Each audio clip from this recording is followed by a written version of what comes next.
Hello வணக்கம். இது உங்கள் சிவி ஜோன். எல்லாரும் எப்படி இருக்கீங்க? இப்போ பார்த்தீங்கன்னா ஒரு சம்பவம், கண்டிப்பாக இந்த சம்பவத்தை பார்த்துட்டு கண்டிப்பாக எனக்கெல்லாம் வந்துட்டு விஷால் மேலே செம்ம கோவங்க. ஏன்னா நம்ம கண்கூடாக பார்த்த விஷயங்களை தனியாக உட்காந்து தர்ஷிகாவுக்கு தோணிருக்கு. என்ன தோணிருக்குன்னா, இது வரைக்கும் தர்ஷிகாவும் விஷாலும் எப்படி பழகினாங்கன்ற விஷயங்கள் தர்ஷிகாவுக்கும் விஷாலுக்கும் கண்டிப்பாக தெரியும்.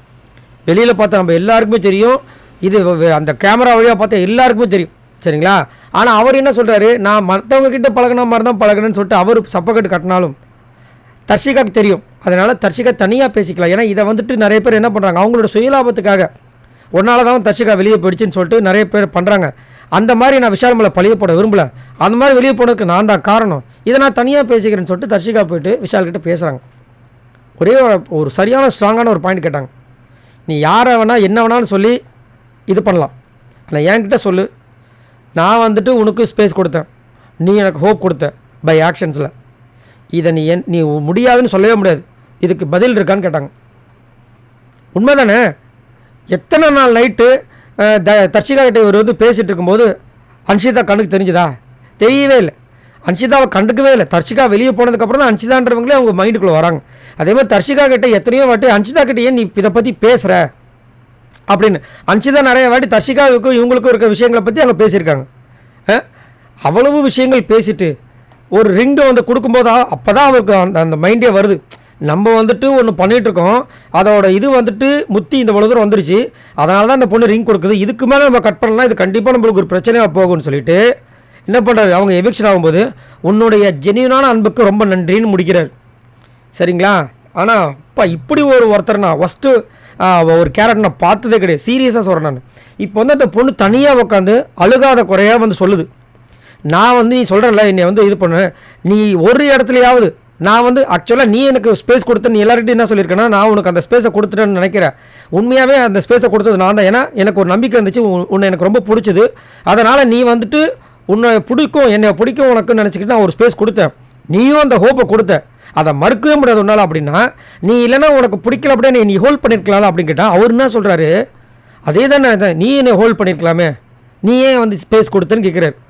அவங்க ஸ்பேஸ் கொடுத்தாங்கன்னா நீங்கள் போய் விளையாண்டு வந்துடுவீங்க, அப்புறமா நீங்கள் ஸ்பேஸ் கொடுத்ததுனால தான் நாங்கள் விளையாண்டோன்னு சொல்லுவீங்களா? இதே புரியல எனக்கு. ஏன்னா இது காலி கிரவுண்ட், அப்போ கிரிக்கெட் விளையாண்டுங்க, காலியாக இருந்துச்சு, அதனால் இப்போ அஷ்டம் வந்தேன் அப்படின்ற மாதிரி ரொம்ப டூ மச்சாக இருக்குதுங்க அப்பா. அதனால தான் உடனே அவங்க என்ன பண்ணிட்டாங்க, சரி என்னோட எங்கள் அம்மாவோட இங்கே கூடு அப்படின்ட்டாங்க.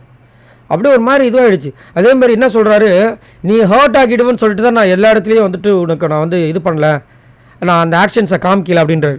ஹர்ட் ஆகலன்னு நீ ஆக்ஷன்ஸை காமிக்கலன்னா அப்போ அது வந்து டெவலப் ஆகிட்டு போகுது, தப்புல அந்த தப்பை நான் உணர்ந்துட்டேன், அந்த ஆக்ஷன் நான் ஃபஸ்ட்டே செஞ்சுருக்கணும், அதைத்தான் நான் உணர்ந்துட்டேன்.